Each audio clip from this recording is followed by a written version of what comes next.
petit village au cœur de l'Auvergne, appelé You, que pour la première fois de ma vie, j'assiste avec beaucoup d'émotion à la commémoration de l'armistice de la Première Guerre mondiale.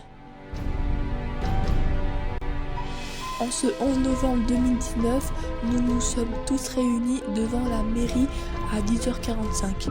Jeunes ou vieux, militaires ou civils, habitants de la commune ou non, avant de nous diriger à pied vers le monument aux morts au centre du village.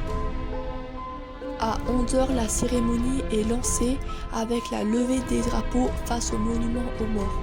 3 drapeaux tenus côte à côte par un conseiller municipal, un gendarme et le dernier par un jeune garçon de la commune, comme le symbole d'un lien entre les générations et de la nation avec son armée.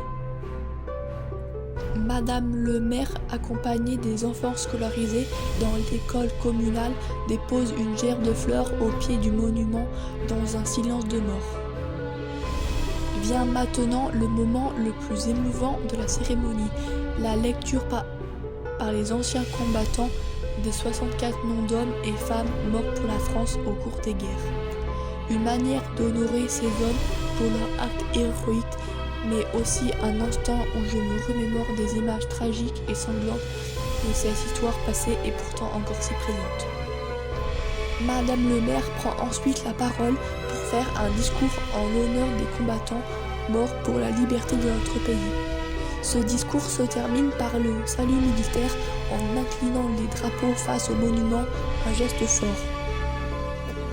Voici que les jeunes enfants de la commune entrent en scène pour chanter en chorale notre hymne national, la Marseillaise, un chant qui résonne comme une transmission de notre passé à la jeune génération.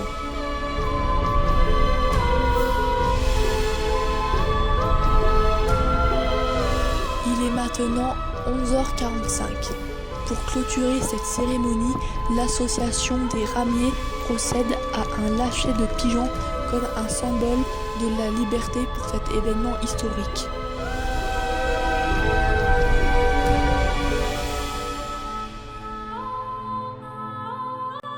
Ma participation à cette cérémonie me paraît être importante pour 2 raisons.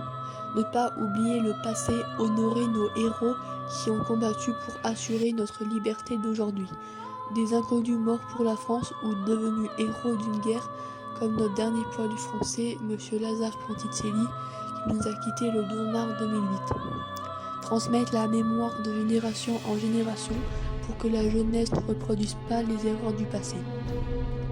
Des peuples souffrent encore aujourd'hui sur terre, en Afghanistan, en Syrie ou ailleurs. Disons stop à la guerre.